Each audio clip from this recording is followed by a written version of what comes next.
folks. I'm Dean Mercado, marketing coach and consultant with Online Marketing Muscle. Here I've got the sales guy. I've got Jeff Goldberg of Jeff Goldberg and Associates.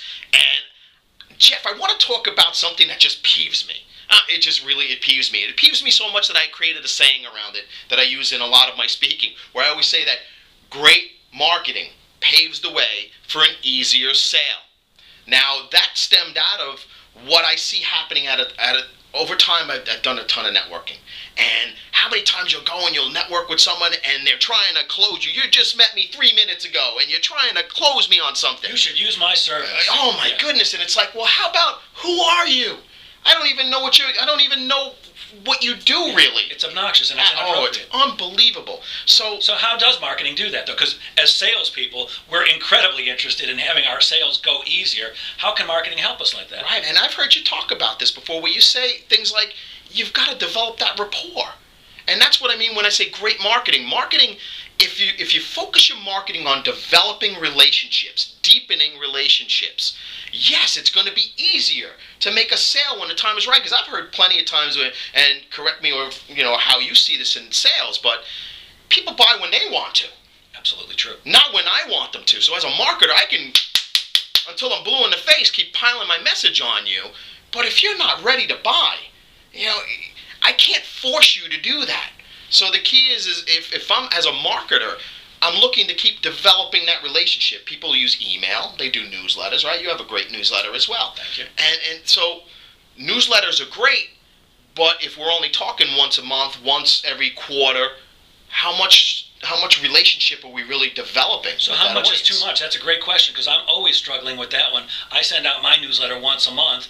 There are people who email me, where's the next newsletter? But I'm always worried that I'm bothering people because I know what my inbox looks like. What's the right amount? How do you figure that out? It's funny, and I'll quote co-author of my book, Barry Laub, on this one, because Barry even shared this with me the other day. He's like, sometimes you'll be really surprised how happy people are to hear from you.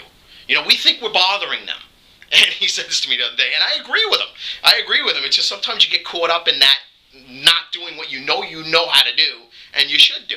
The key, if you're always adding value, and you're coming from a space of love and not a space of abuse or just ultra pressure, people don't want that in their life. We got enough stress, right?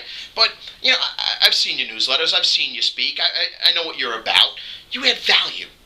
You give, and then you're open to receiving. And that's a different space to come from.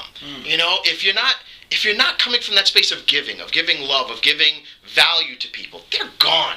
And if they unsubscribe, they're just not meant to be your audience, and that's cool. There's nothing wrong with that. And that's one of the things as marketers and sales experts, we need to really think about, it's okay if they don't want to hear from us. So part of it could be maybe our own internal sense of self-worth. Yes. Self-worth. I'm always saying, I'm bothering people, whereas I know twice a day I get an email from Seth Godin, who's a genius marketer. Yes. And I can't wait to read his little blog, and it's always just the right amount and always adds some value. So maybe it's having a little more confidence in ourselves? Absolutely. It incredibly is.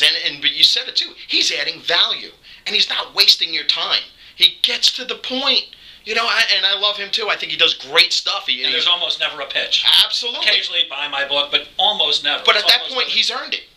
And that's the key too. And if you earn it. Yeah, you gotta earn it. You can't just step in there. I met you 3 minutes ago. You're not buying yet? Why aren't you buying yet? And I make fun of the financial industry all the time in my seminars when we talk about this, because I do a Secrets of Master Networking seminar all the time. And they come and they meet you and they hand you your card and they're like, buy from me. You got your credit card right now. Let's go right now. And they're trying to create the transaction. They're pulling forms out of their pocket. It's incredible what you see them trying to accomplish. And it's like, hey, bud, I have no idea who you even are. What's the name of the seminar? Secrets of Master Networkers. And I know you didn't mean to do that, but how would people find out about that if they wanted to? Oh, they can inquire at our website. We don't do it all the time because networking is not the ideal thing we do in marketing all the time. It is one of the things. So we do them a lot, mostly for local chambers of commerce and local big networking groups, because I can't stand networking in a room where people just don't understand networking. It drives me bananas. Networking is about people connecting, finding out where the bond is.